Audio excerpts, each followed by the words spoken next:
What's the meaning of counterterrorist?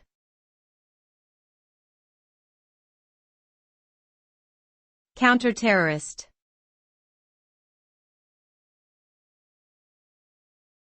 Counterterrorist.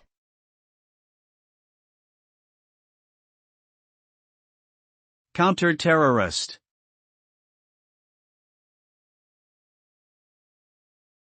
Counterterrorist.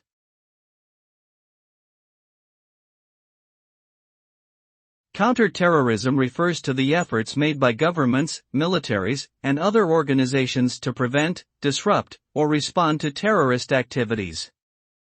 The goal of counterterrorism is to protect civilians and infrastructure from terrorist attacks and to apprehend or eliminate the individuals or groups responsible for these acts.